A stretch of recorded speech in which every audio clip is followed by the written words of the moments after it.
Father, we thank you for a time such as this. We thank you for this privilege that you have given unto us to share your word. I pray, O God, that you will speak to us yourself. The entrance of your word gives light.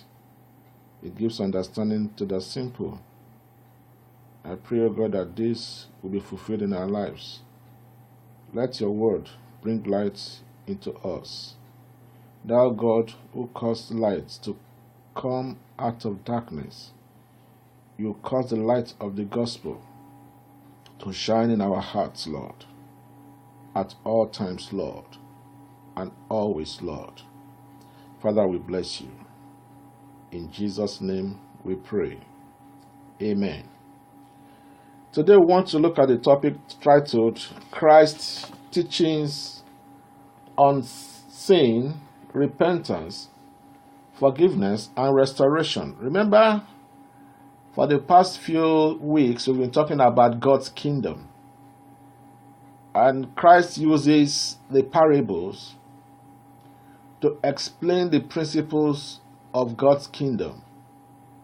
Christ uses the parables to teach about what God wants us to know about his kingdom. Remember, we said that the kingdom of God is a place where God superintends over. It's a place where the principle of God rules.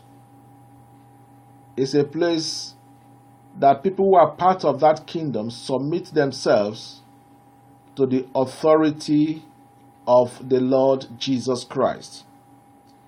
And so Christ uses the parables to explain further the principles of his kingdom.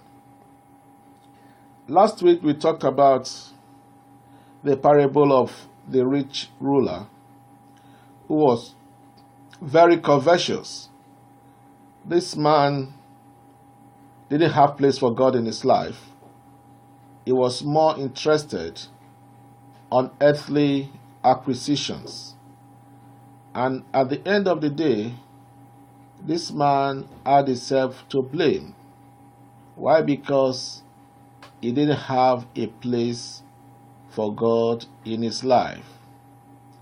We are not saying, or we are not advocating for poverty, but we are saying that in a situation where one places money above his or her relationship with God, then it is a big problem. In a situation where people who are so rich don't extend their blessings to those who are less privileged, then it's a big problem. And God is against that. Even if you are very rich, are you sure you made that money in an honest means? Then use that money you have made also for the poor. Because the poor will never depart out of our land. The poor will never depart out of our midst. Like some people preach today that, if you want to be rich, just keep giving. That's not true. It's not true. That is not what the scriptures teaches. So, brethren, if you have, use it for those who are less privileged. That is what it means to sow your treasure in heaven, where moth and rust do not corrupt, and where thieves do not break through and steal. And do not, in the quest of you want to make more money, now trample upon the rights of others. You are supposed to pay them a certain amount as salaries, and you don't pay them that amount just because you want to make exorbitant profits. God does not support that. It's a sin before God. And if you are fond of delaying people's salaries, I want to advise that you desist from doing that. The Bible tells us that the laborer is worthy of his wages. Pay those who are working for you first, before you even consider paying yourself. That is the way it should be. All right, so we are looking at Christ Jesus using another parable or parables, as we are able to look at today, to talk about sin, repentance, forgiveness, and restoration. I will be looking at it through the parable of the prodigal son. I'm sure every one of us know about this parable. It's one of the most common or popular parables that we know that Christ taught on. The parable of the prodigal son. We'll be using that to teach, to look at what Christ said about sin, repentance, forgiveness, and restoration. Let's look at Luke chapter 15. Luke chapter 15, we begin reading from verse 11. Luke 15, from verse 11. I'm reading from King James Version of the Bible.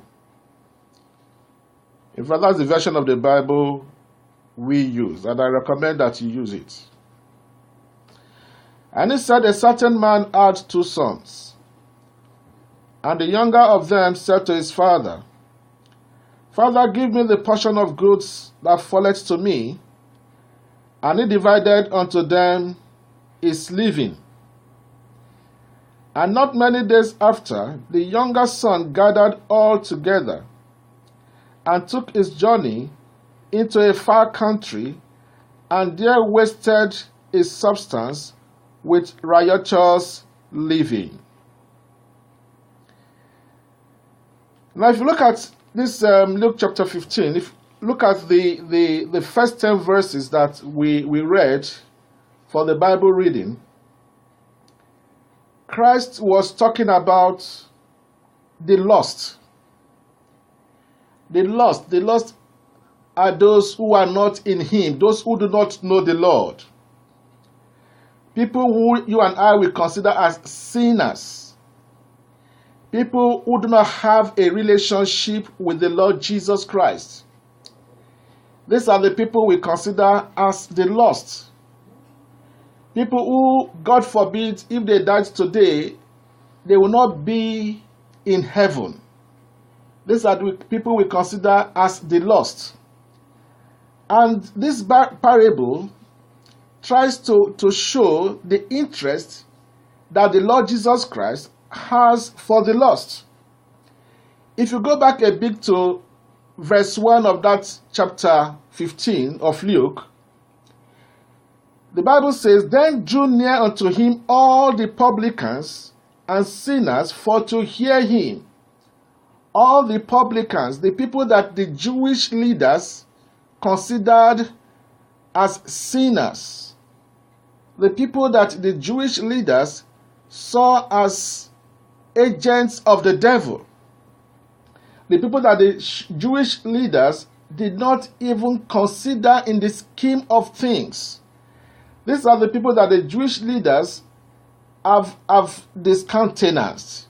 Now, these publicans, if you look at a little bit of the Bible history, these publicans were tax collectors in the days of the Lord Jesus. These were tax collectors. These were people who were employed by the Roman government to take tax from the people on behalf of the Roman government. And of course, these publicans exploited the people. If the Roman government, for example, told them to get a tax of £2, for example, some of them take as much as £3 or £4. So the extra £2 they pocket. So the Jews didn't regard these people. They saw them as sinners. They saw them as cheats. They saw them as people that should not even be considered to be near the Lord Jesus Christ. Because if you look at the confession of Zacchaeus in Luke chapter 9, Zacchaeus said, he told the Lord Jesus Christ, half of my goods I give to the poor, and if I have taken anything from any man by false accusation, I restore him fourfold. That goes to show that the publicans extorted money from the people.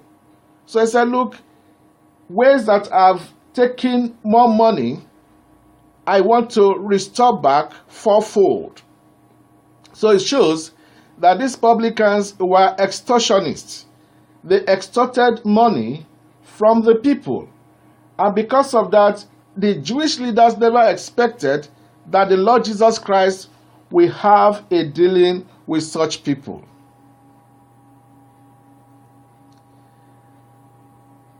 So the Pharisees and the scribes murmured, saying, This man receiveth sinners, and eateth with them. This man who says is the Messiah should not have a relationship with these people. But Christ was quick to remind them that, look, I love sinners, although I hate sin. I love sinners, but I hate sin. And he didn't hesitate to tell them, for their reason, for their purpose did I come into this world. It was because of them that I came into this world. If you remember the case of the woman who was caught in the very act, this woman was brought again by these Pharisees and the scribes to the Lord Jesus, and they told him, look, this is what the law says. This woman was caught in the very act of adultery. But they were expecting whether Christ would not say, okay, you stone her to death. They'll say, well, what kind of savior are you? Christ told them, well, he that is without sin, cast the first stone. And no man was able to cast the first stone. And all of them left one after the other. It was only the woman that was left. And Christ asked the woman, where are your accusers? Is there no one that accuses you? She says, no one, Lord. And Christ said unto her, neither do I condemn you, but go and sin no more. That means that Christ loved sinners, but he hates sin. That's why I told this woman, neither do I condemn you, because I love you, but go and sin no more.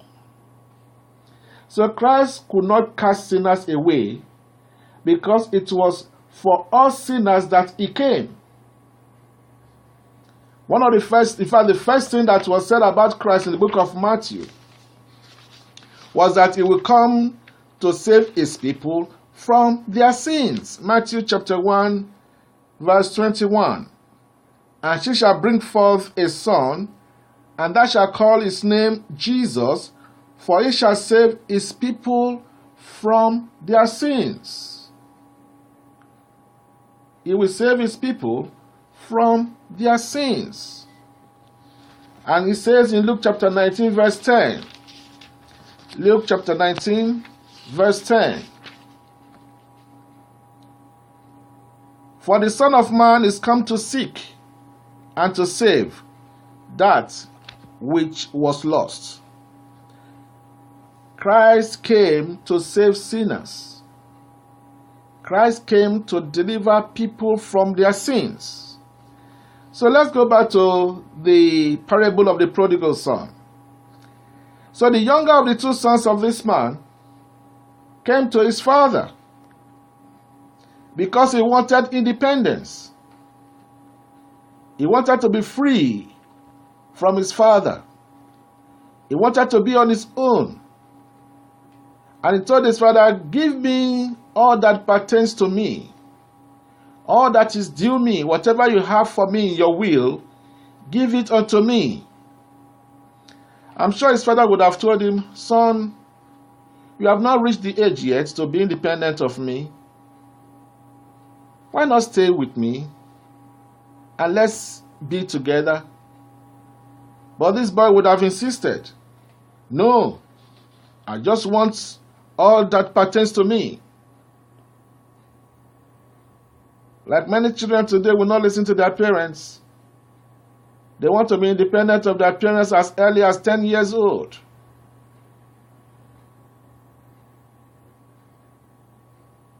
Many want to wander away. They want to be on their own at a very early age. Apart from children, many adults, many women do not want to be under the authority of their husbands. I'm talking about Christian women. They don't want to submit themselves under the authority of their husbands. The Bible says, wives, submit to your husbands. They will not do that. They want to be independent. People want to be independent of God. People don't want to have anything to do with God. People don't want to submit themselves under the authority of God. How can somebody tell me, how can that God that I don't know tell me what to do? That was the case of this boy. He wanted to be independent of his father. What makes many to sin today is that we want to be independent of God. We don't want to submit ourselves under the authority of Christ Jesus. And so we transgress against God's law. Whatever God says we should do, we do the exact opposite because we want to be independent of Him. Sin, we are told, is transgression of the law. To transgress the law, to go contrary to the law, to go against God's law. Just like this boy, sin implies rebellion against God. When we sin, we rebel against God. Because rebelling against His word is by implication rebelling against Him. Christ said in John chapter 8 verse 47, He says, "He that is of God heareth God's words. Ye therefore hear them not, because ye are not of God." The one who indulges in sin, the one who practices sin, is rebelling against the person of God who created him. So anytime we sin, we rebel against God. Even sin committed against our fellow man. Because most of the times we sin against our fellow man. Many of us cheat. We cheat on our wives. Many cheat on their husbands.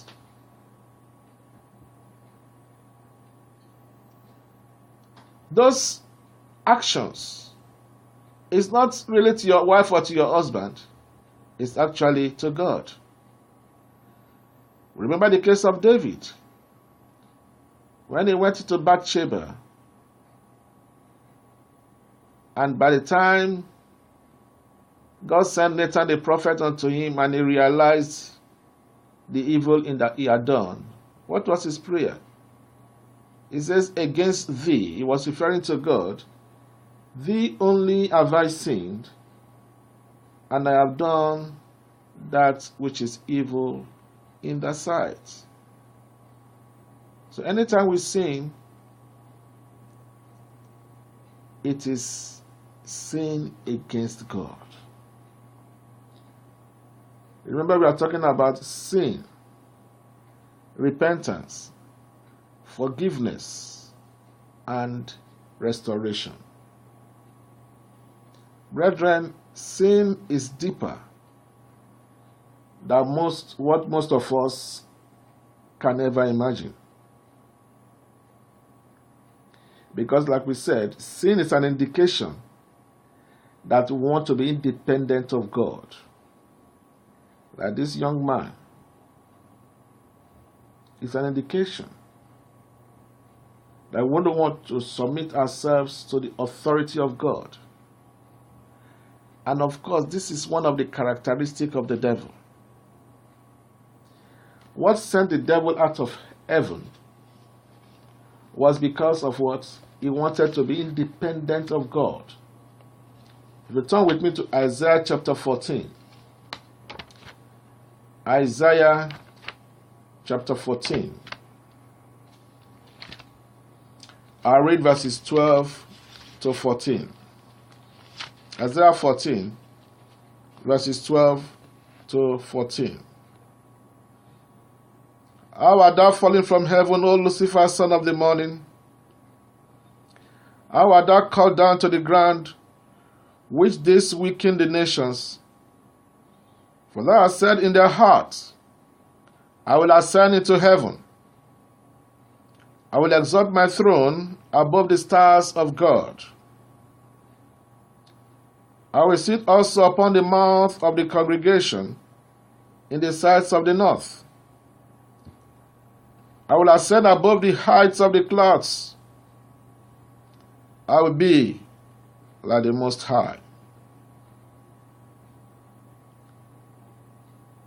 You see how dangerous sin is. What leads to sin is the desire to be independent of God. And that was the case with Adam and Eve in the Garden of Eden. Genesis chapter 3, verses 2 to 6. Genesis chapter 3, verses 2 to 6. And the woman said unto the serpent, We may eat of the fruit of the trees of the garden, but of the fruit of the tree which is in the midst of the garden, God hath said, Ye shall not eat of it, neither shall ye touch it, lest ye die. And the serpent said unto the woman, Ye shall not surely die. God says, if you eat of it, you will die. The devil says, you will not surely die. That is that you will die, but not exactly the way God meant it. That is what the devil uses today. Oh, God is so good. He's a God of love. In fact, his name is love. He will not really throw anybody into hell. Remember, it says, I am love. So how can God, who is love, throw anybody into hell? That is the deceit of the devil. That is the deceit of the devil. Don't worry. As long as you have confessed Christ in your life as your Lord and Savior, the way you live your life does not really matter. Because once you are saved, you are always saved. Your salvation cannot be revoked. So don't keep on sinning. There's no problem with that. That is the deceit of the devil. The devil has been deceiving man for a long time. And is still deceiving. The Bible says that the enemy comes to steal, to kill, and to destroy. The Bible describes the devil as a liar. Christ told the Jewish people, You are of your father the devil, for he is a liar, and the deeds of your father you will do. Let's look at it. Let's read it. You find that in John chapter 8.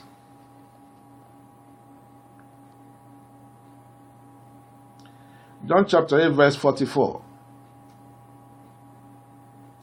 Here Christ was talking to the Jews. John 8 verse 44. Ye of your father the devil, and the lusts of your father he will do. He was a murderer from the beginning, and abode not in the truth, because there is no truth in him. When he speaketh a lie, he speaketh of his own, for he is a liar, and the father of it. So every sinner is identified with the devil. It's not a function of who you are or where you come from. It's a function of what you do. Christ was talking to the Jewish people, his own kids and children according to the flesh. He was saying to them who did not believe on him, and to those who did not accept him, that they are of their father the devil. Jewish people were saying, "Oh, we are the seed of Abraham." And Christ told them, if you are actually the seed of Abraham, you will walk the works of Abraham. So the devil has been in the business of deceiving people, and is still deceiving today. He is a liar, that the Lord Jesus Christ says, and is the father of lies. Is the father of liars. That means that if you're a liar, the devil is your father. That means that if you preach false doctrine and you're a pastor, you know this is false doctrine. You are lying to the people, you have the devil. That's what it means. It's independent of how many people are in your congregation. Does it really matter? A lot of people are fooled today by looking at the number of people in the church. Does it really mean anything? Do you know thousands of people that go to watch a football match? It's fun. That's why you have a lot of people going to all these places where the truth is not preached. Because all you have there is fun. That's why you have comedians in churches coming to churches today to entertain people. Does it show serious business? You see pastors laughing. They will raise their legs up when they are laughing. Laughing to comedy in the church. Our churches have been turned into a circus where anything holds. These are agents of the devil, deceiving the people into hell. So the devil has been in the business of deceiving people like he deceived Adam and Eve. Let's go back to Genesis chapter 3.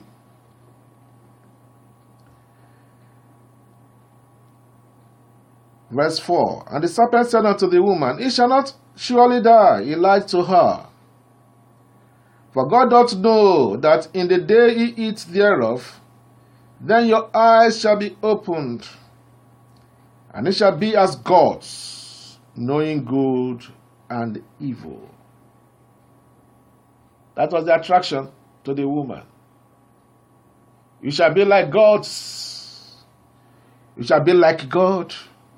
Your eyes shall be opened. You'll be independent of God. That's what the devil was telling the woman. And the Bible tells us in verse 6, and when the woman saw that the tree was good for food, and that it was pleasant to the eyes, and a tree to be desired to make one wise, she took of the fruit thereof, and did eat, and gave also to her husband with her, and he did eat. Immediately she heard from the devil, you will be dependent of God. You will no longer be accountable to God. This is good. This is good. To be independent of this God with his strict rules. That is pleasant. That is pleasant to the eyes. The lust of the eyes is pleasant to the eyes. A tree to be desired to make one wise. Go to the next plane. Make you wise. The Bible says the woman ate and gave to her husband. Of course, the husband said, oh, that's a great food to eat. Fruit, good, nice fruit. It will make us wise. We'll be like God. The principle has not changed. The devil is the same. He hasn't changed. He's still using the same thing today. Haven't we heard pastors tell people that they are God? The Word of Faith movement, is that not one of their cardinal teachings? That you are God? It hasn't changed. Brethren, we are in the end time and we need to be very careful of where we go to for fellowship or churches we attend. We need to be very, very careful of that. I'm not speaking against any church, no. But we are telling us what is going on at the moment, because that's part of the reason why we have this program. Truth in focus. We declare the word of God as it is in the Bible. So the devil has been in that business of deceiving people, making man to sin. So this young boy wanted to be independent of God. So he turned away from his father. In spite of his father's admonition, the Bible says that he went into a far country. Sin takes us far away from God. Sin does not draw us near God at all.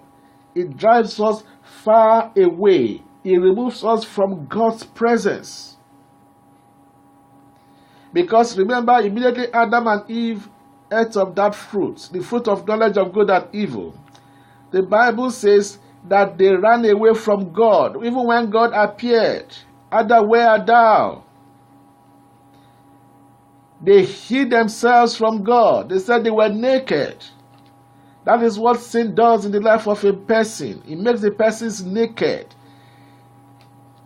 The person runs away from God. The person does not want to hear anything about God. He does not want to hear the truth of God's word. The person reacts very, very violently to the word of God, the truth of God's word. And that's why today a lot of preachers who preach the truth, people don't come near them. People don't want to listen to them. You see, if you say you are a Christian, you hate this kind of message that is being presented this morning unto you, you are not a Christian. You are not a Christian. So stop deceiving yourself. If you say you are a Christian and you hate to hear righteousness and holiness of God, you are not a Christian. Person who does not even know Christ is better than you. I repeat it.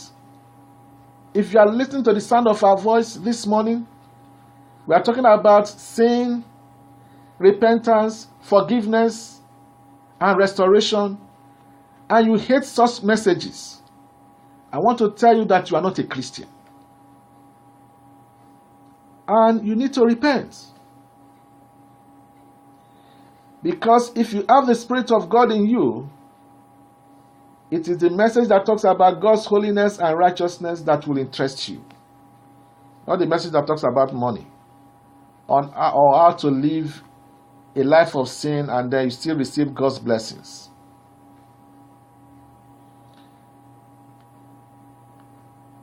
Look at what John says in 1 John chapter 4. 1 John chapter 4.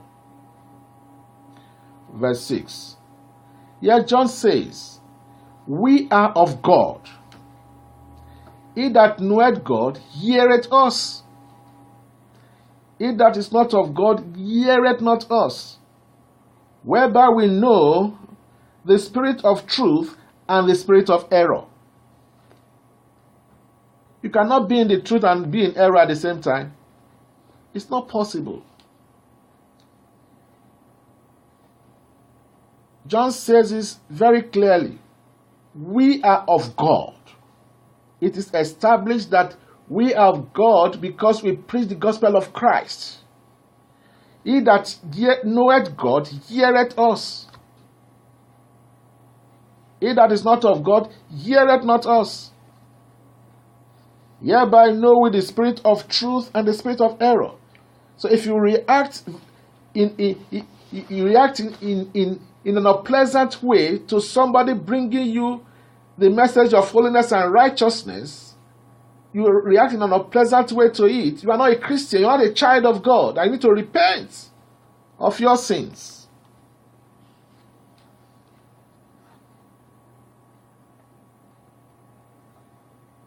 Many today just think that Christianity is a social religion. It's not. It's not a social religion. Christianity should touch every part of us, every area of our lives. So sin makes people to be naked before God and makes them to run away from God's presence. Sin can make somebody to lose his self-worth. Remember David, a man after God's own heart. Because of the sin of adultery with Bathsheba, he lost his moral ground to bring order to the lives of his children. It was rather unfortunate. God no doubt forgave him, but he lived with that scar all the days of his life, even after he had gone.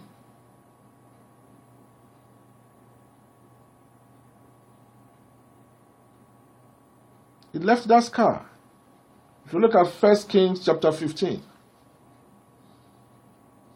1 Kings chapter 15. Brethren, we need to touch all these areas so as to know the kind of God we are dealing with. David was a great man who served the Lord in his generation. But this sin of adultery put a question mark. But God forgave him, but he lived with that scar, which is most unfortunate. Look at what God himself says. 1 Kings chapter 15 verses 4 to 5. Nevertheless, for David's sake did the Lord his God give him a lamp in Jerusalem, to set up a son after him and to establish Jerusalem. God forgave him, no doubt about that. But there was a scar.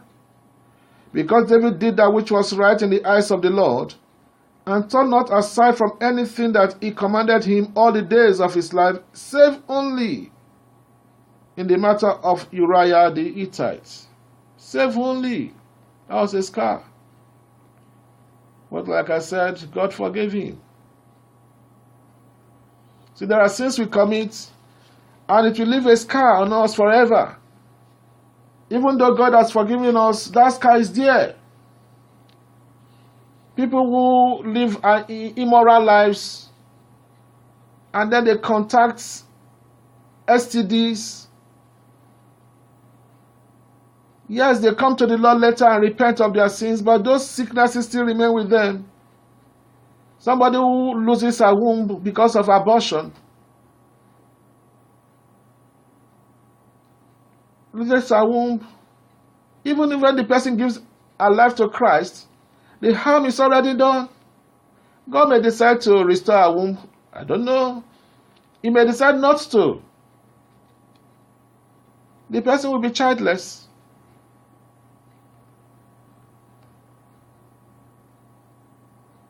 You see, the devil will not remind you of this when he leads you into sinning. He won't. Sin makes people to forget about eternity. Eat, drink, and be merry. Oh, life is just once, we come and then let me enjoy life. Enjoying life does not mean living a life carelessly. The real enjoyment of life is in Christ Jesus.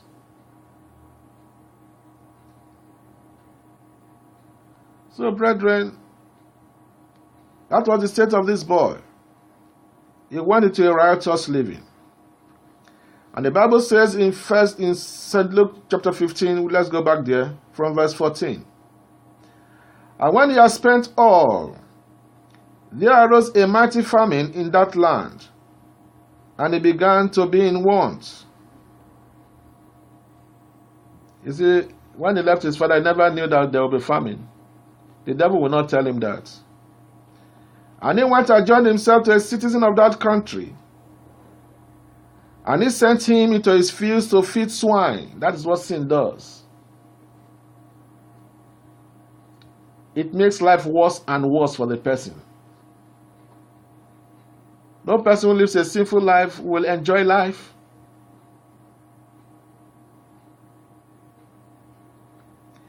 And he would fain have filled his belly with the husks that the swine did eat. And no man gave unto him. Where were his friends when he was living his righteous life? They were nowhere to be found. He was there alone.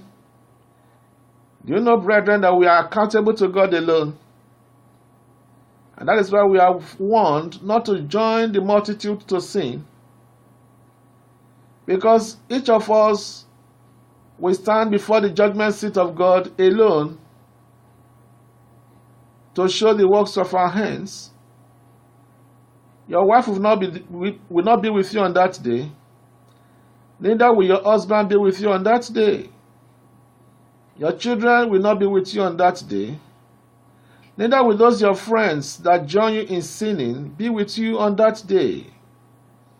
You will be there alone.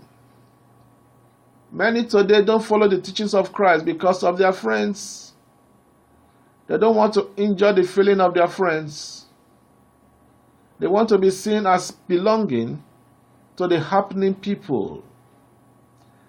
Many will disrespect their husbands because they want to be seen as the happening ladies. Many will not love their wives because they want to be seen as strong guys. The Bible tells us that after this man has spent all he had in riotous living, he could barely feed himself. He now became somebody who was eating with swines, pigs. Just imagine that level of poverty. And nobody was there to give him. Nobody was there to assist him. He was bearing his cross alone. What a shame. But the Bible tells us, and when he came to himself, he said, how many hired servants of my father's have bread enough and to spare, and I perish with hunger? When he came to himself, that means that prior to this time, he wasn't himself. You see, nobody who lives in sin has a sound mind. Nobody. Nobody who practices sin has a sound mind. Prior to the time that his senses came to him, the Bible says that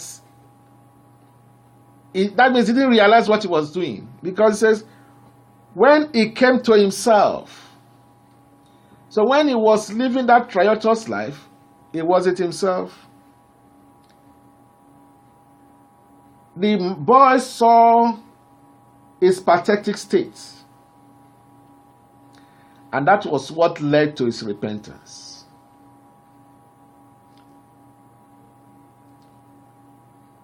He saw his pathetic state. Until we see our pathetic state, we cannot really repent. And for us to see our pathetic state takes the intervention of God. Because too many times we say sin is an act of turning away from sin. But biblically, it's deeper than that. Biblically, it's deeper than that. It's not just act of turning away from bad to good. See, some people are able to turn away from bad to good without accepting the lordship of Christ. You look at the moralist. The moralist. There are people without Christ who have high moral values. They will not lie. They will not cheat. They will not sleep with another person's wife. They have high moral standards. Some of us can say that is repentance, but no. No. True repentance begins with the person of Christ. There must be an inward sorrow and shame from one's sinful condition. Very, very important. An inward sorrow. That is what the Bible teaches. An inward sorrow. When the boy came to himself, when he came to himself,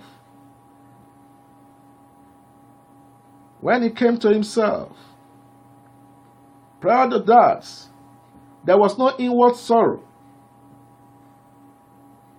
So when he came to himself, why was there no inward sorrow? Because no person who lives in sin can have a sound mind. Because his heart is stony. And no stony heart can receive the word of God.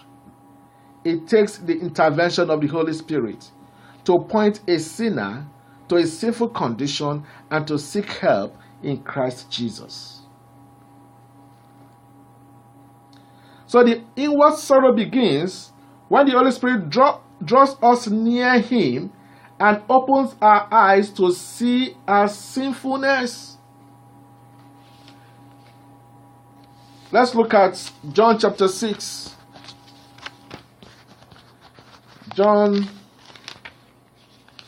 chapter 6, verse 44.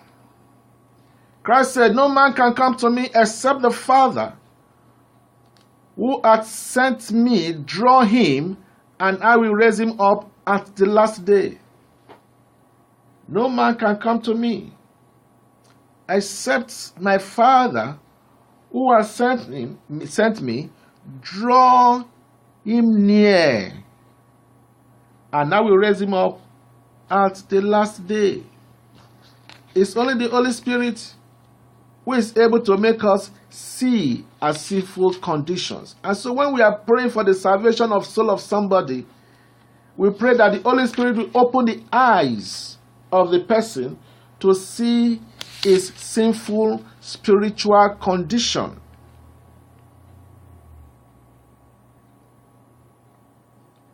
We must pray God for that. The Bible tells us in Acts chapter 2, as Peter was preaching on the day of Pentecost. As Peter was preaching on the day of Pentecost, what happened? The Bible tells us from verse 36, "Therefore let all the house of Israel know assuredly that God who had made that same Jesus," let me take it again. "Therefore let all the house of Israel know assuredly that God had made that same Jesus whom you have crucified both Lord and Christ." And what happened afterwards? What did they do? Now when they heard this, they were pricked in their hearts, and said unto Peter and to the rest of the apostles, "Men and brethren, what shall we do?" Then Peter said unto them, "Repent, and be baptized every one of you in the name of Jesus Christ for the remission of sins, and ye shall receive the gift of the Holy Ghost." Repent. They were pricked to the heart. They saw their sinful condition, and they now turned, "What must we do?" And Peter told them, "That Christ that you have rejected is the only one who can give you salvation. Turn to Him." He refocused their mind to the person of Christ. Say, "Repent and be baptized every one of you in the name of Jesus Christ for the remission of sins." So there can be no repentance without an inward conviction that comes only by the power of the Holy Spirit. So when the Holy Spirit convicts the person of sin, the person now seeks help in the Lord Jesus Christ, who is able to deliver and to set free. The Bible says, "For this purpose the Son of God was manifested, that He might destroy the works of the devil." So when the works of the devil in the life of that person is destroyed, that person is now able to genuinely turn from his wicked ways to live a righteous life. So the problem with the church today is that many who profess to be Christians have not really been convicted by the Holy Spirit of their sins. That is the problem we are having in the church today.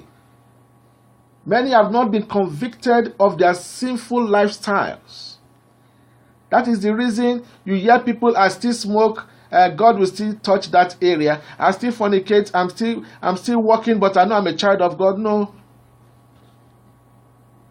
Whoever is saying that has not been convicted by the Holy Spirit.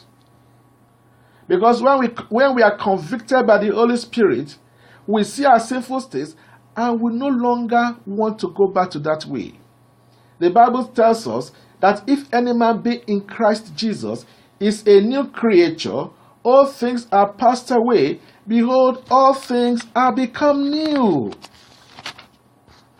All things become new in Christ Jesus.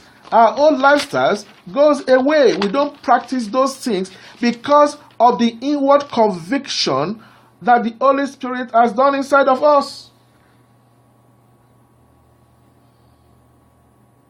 We no longer walk in the flesh, but now we walk in the Spirit.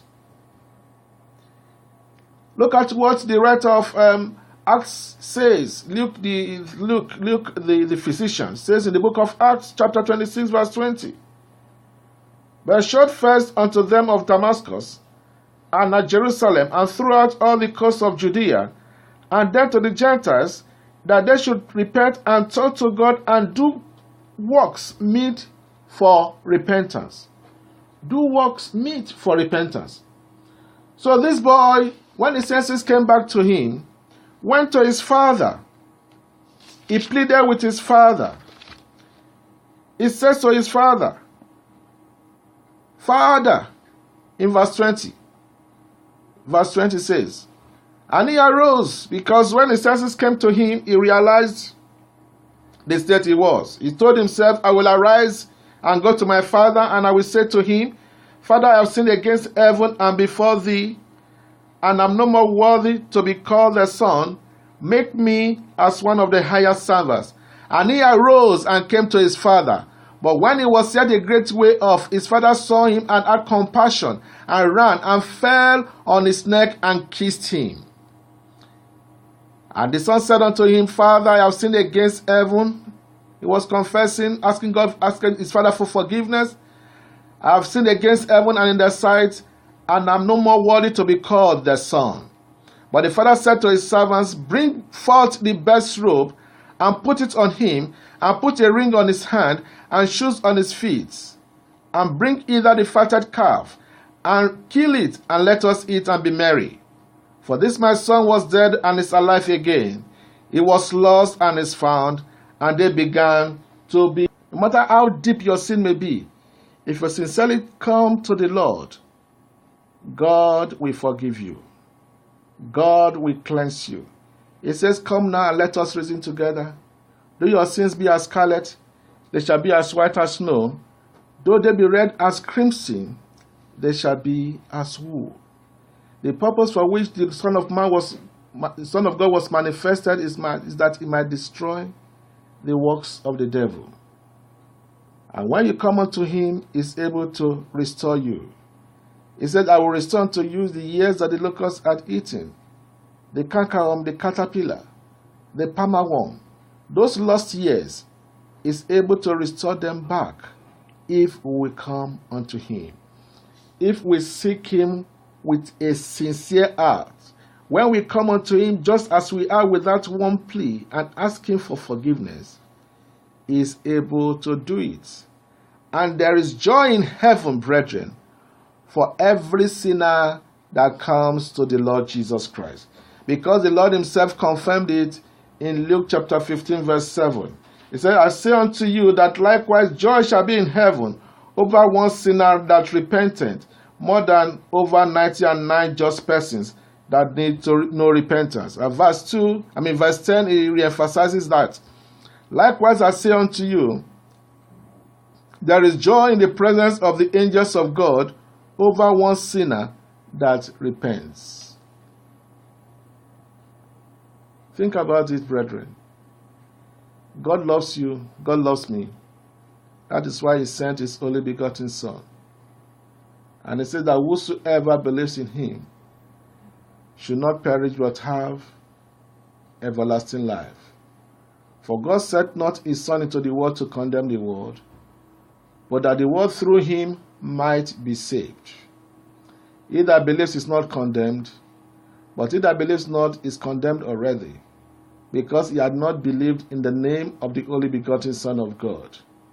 But the desire of God for you is that you will turn from your sins and ask him for forgiveness and repent of them, and the Lord himself will give you the grace to serve him faithfully.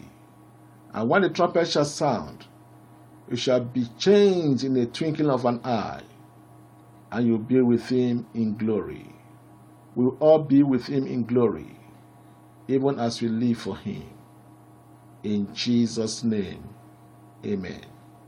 Let us pray. I pray, Father, Lord, that all that we have heard this morning, Lord, expand them in our hearts. Do unto us that, Lord, which you have done in the lives of many who are walking with you. Help us, Lord, to be obedient, to serve you faithfully to the end. Make this week a prosperous week for us. Bless this radio program. Bless, O God, the owners of Radio Diamond that have provided this platform. I pray, O God, that they also be partakers of the blessings, the spiritual blessings, the physical blessings, and every blessing, O God, that you bring into this program. We bless your name, O God. In Jesus' name we pray. Amen.